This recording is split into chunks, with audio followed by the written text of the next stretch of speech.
we are always thinking about what the customer, what the person, the human being is perceiving, and then we use alternative technologies.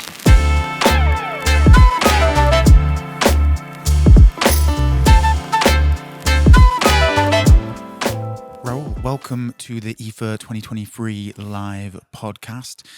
Coming at you live from Berlin. How are you doing today? I'm excellent, Callum. Thank you for inviting me here. And how was your trip over?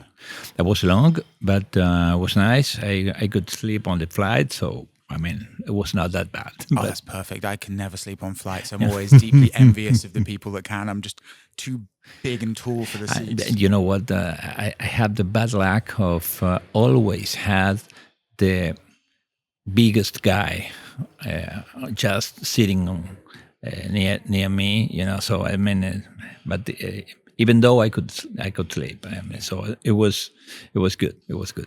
Great. So for people who might not know you or what you do, can you give everyone watching and listening a little introduction and a little bit of your background? Yeah, perfect. I'm a designer, experienced designer. I run a company in the States called UMUNTU, which is a Zulu philosophy. And that philosophy somehow picture what we do, because we focus on human interactions. Umuntu said that our identity as people comes out of our interactions with the tribe, and that's why what we believe in. We believe in the interactions between people, with social interactions, and also the interactions we have with brands. Where the real value, the real brand value is being delivered. So what we do is basically we understand people, how they perceive reality, and we use that as a design input, and we come up with stories that didn't happen yet. And we try to change reality, change people's lives by innovative thinking, by actually thinking out of the box, not modifying. We are not here just to fix the problems. We are here to invent reality. We are here to invent the future. So there's a very close relationship between designing experience and designing the future, because actually what we are doing is designing that kind of experience that didn't happen yet, and are going to take the customers' lives up to a next level, upper level.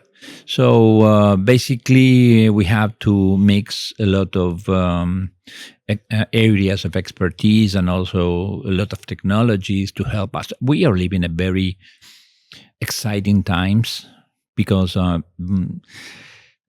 we can do things now that we couldn't 5 years ago.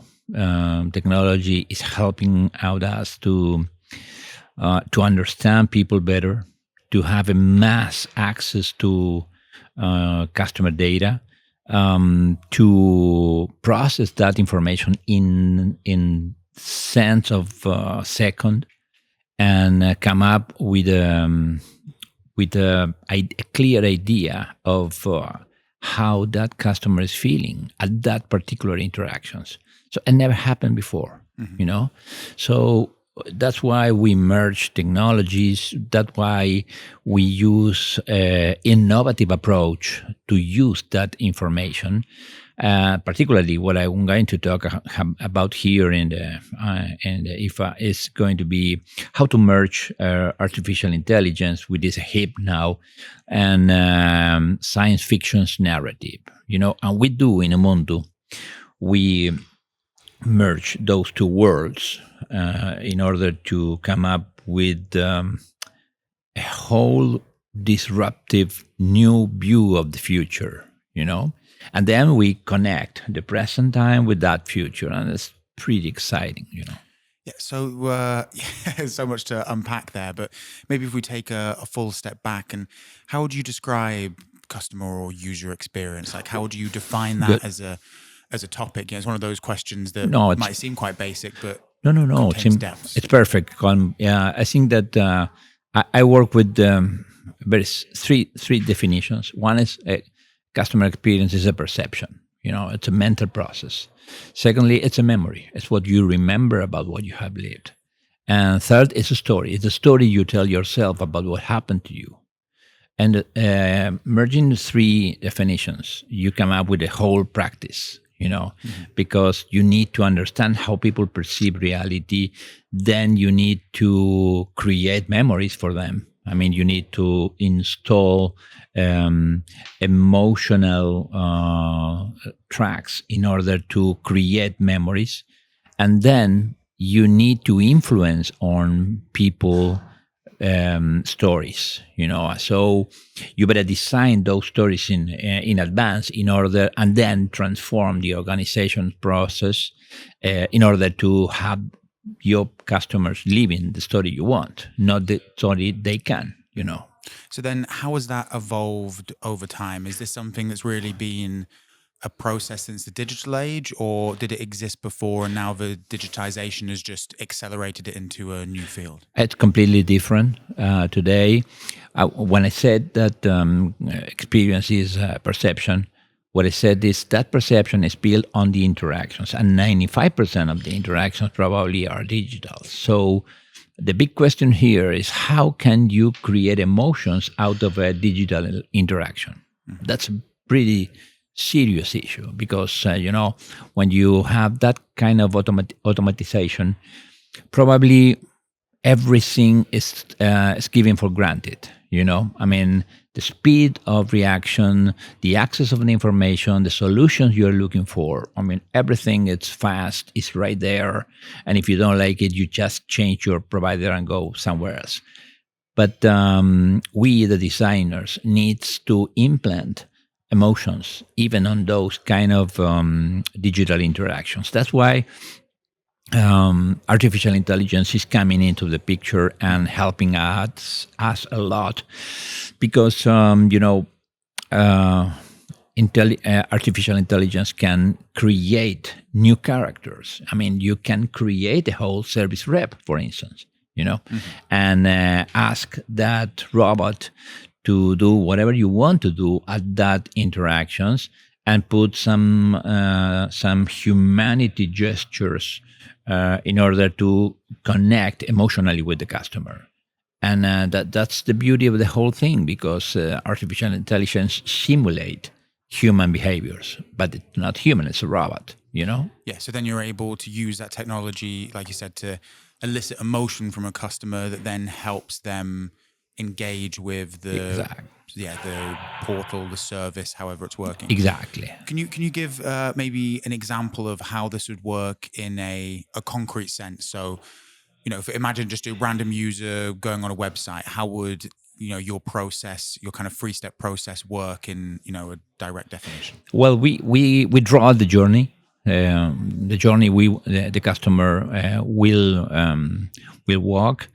And we have at every step of the way, we have alternatives. I mean, outcomes alternatives. And supposedly you access to the brand website, and you start looking for some information, or you need to do some kind of transaction in the website, and there you have two kind of two outcomes. The first outcome is everything works fine, smoothly. I mean, and then you go to the next step. But the other outcome would be some things went wrong, and then you open two different doors. And when something goes wrong, you mean they don't act in a way that you want to? They leave the site. Exactly. You don't find the information you want. You couldn't solve your problem. The website was not that intuitive that you as you needed. I mean, whatever can make that interactions went wrong. So. And then they leave with, like you said, maybe telling a bad story about the brand, negative emotion, because they think exactly. So we need to now. What we're doing now is, even in the worst case scenario or in the best case scenario, we have two different stories that will start over that interactions. And that's the beauty of the emerging science fiction narrative, because we can invent those stories automatically, you know? Yeah. And even if something goes wrong, we can turn this into a very attractive story, because we're gonna fix it, you know. So it's a dynamic map of hundreds of stories that you have there stored, these already designed and ready to move as soon as you have the green light, as soon as something goes wrong or right. You know, that is the beauty of this new model, which was impossible to do that 5 years ago. 5 years ago, it was like very rigid structure, when you go from A to B, to from B to C, and then you have different outcomes, but the story remains the same. Now it's not that kind of scenario. It's a constantly shifting, Exactly, morphing, almost like a living being. Exactly, but it's that's the beauty of the model, because artificial intelligence can draw immediately new ways to satisfy your customer. You know. So you mentioned obviously AI there, and that's a big part of kind of where we're moving to in future technology.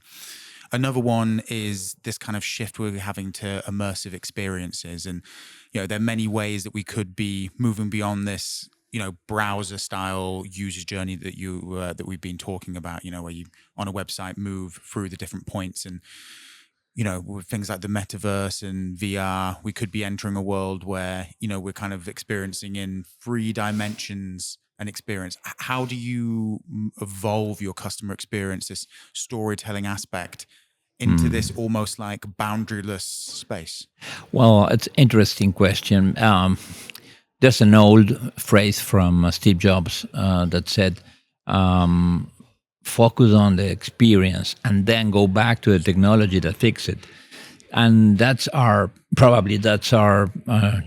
more a dogma, where we are always thinking about what the customer, what the person, the human being is perceiving. And then we use alternative technologies in order to create an emotional impact.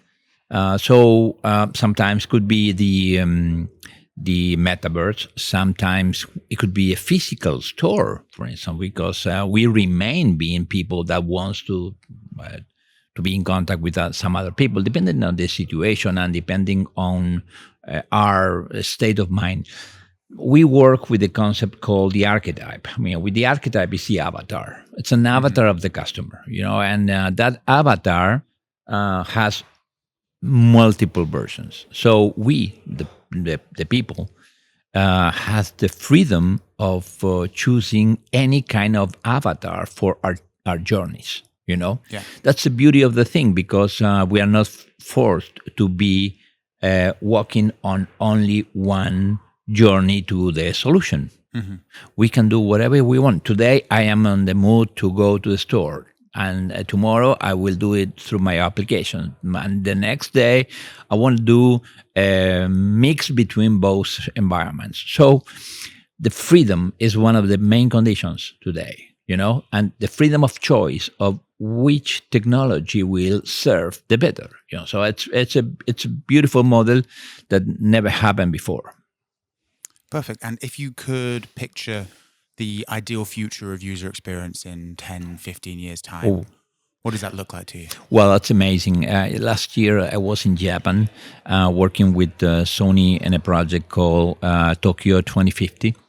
And we have to work out the future. We have to work out how would be a day in the life of a person in Tokyo 2050. So we work in a triangle. I mean, three people in a group. One was a product designer, the other one was a designer, and the third one was a science fiction writer. So between the three of us, we have to create short stories about innovative ways of thinking the future. And we come up with very incredible things, because we imagine, for instance, what about mobility? Mobility is not about a car, a bike, or the typical ways or means of mobility that we know today. What about moving your house? What about a mobile home? You know, moving not based not all on the classic ground, but moving on top of different kind of material like liquid material, so your home can move around whatever you want, Like a canal boat in Amsterdam or something. Absolutely, very, very Amsterdam. And then what about having sensors, unmaterialized sensors made out of light that you can wear? It's a wearable, actually.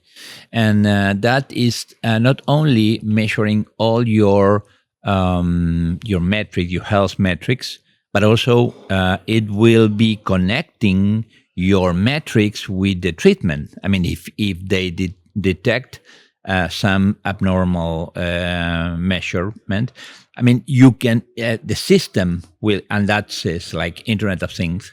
The system itself will generate the cure, I would say. The process to get you healthy.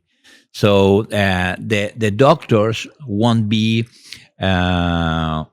people. When the doctors will be avatars also that will take the shape that makes you feel better. I mean, if you are I don't know, a Chinese or a Japanese, maybe you don't feel comfortable connecting with a Western kind of person, so you need the person with the stereotype of people that you are used to deal with.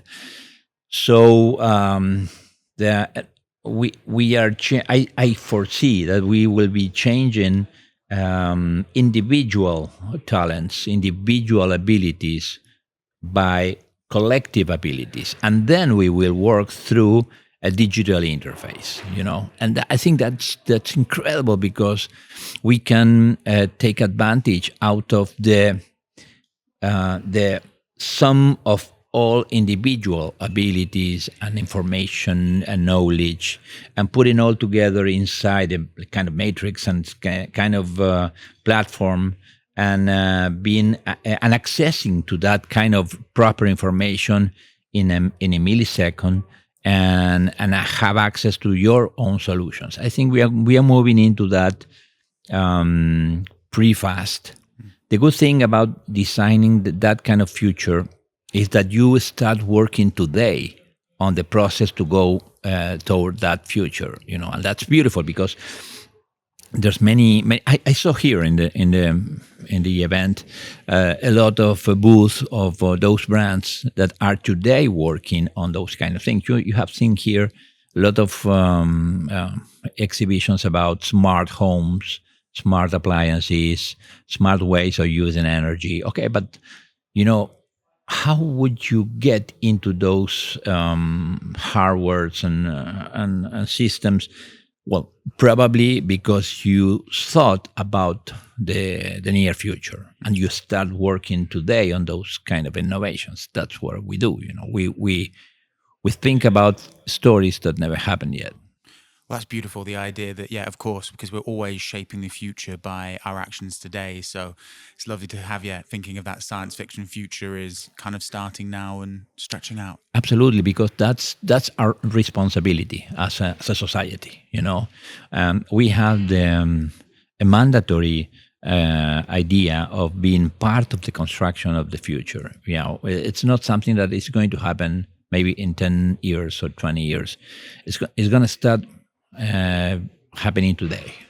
And we are part of that, and then somebody else will take the post and keep working on that, because as a society, as a race, we are a collective intelligence working all together. And I think the conditions are ready to take that advantage out of working all together. I mean, we are. You know what? I see also big changes in the near future. Like, I don't know if maybe in 30, 50 years, the law will be the same, The regulations will be the same. The countries will be the same. You know, the boundaries between countries will be the same. I don't know. Maybe the money. I mean, it won't be the same. You know, the way we we we interact with other people. One of the projects that I've been working with, very interesting, was like a Tinder of the future application. And the good thing about that application, we worked with Sony, was that you don't need to speak the same language as your other people. You know, I mean, you can interact with the people without having any translator, because you have like a emotional detector, and you connect through the emotions, not through the language. You know, it's beautiful. I mean, it's a beautiful concept. Yeah, and a completely new way of seeing the world and seeing relationships. And I guess that's what the future holds. Stuff that we can't even comprehend, but we have the ability to try and shape now. Absolutely. That's why we use science fiction, because science fiction has the ability to think out of the box, you know, and to imagine futures that we are absorbed with reality and rationality. We cannot do that, but those guys has that ability. I mean, that has the freedom of being crazy, and but when you think about some pieces of art in the science fiction's industry, you will remember 2001, the Stanley Kubrick movie, or Ex Machina, or I don't know. I mean, there's thousands of stories that now maybe shoot it in the 80s or in the 70s. 2001 was in 69. It's amazing. I mean, those ideas are coming to reality now. And it all was seeded back in that time, so it shows the potential. Well, Raul, thank you very much for your time. It's been an absolute pleasure talking to you. And, thank you, Callum. Thinking about the future and how we're going to get there. Thank you, Callum. It was a pleasure for me, and I think we have all these the pleasure to work out that future. So it's a game. It's our game. Thank you very much. Thank you.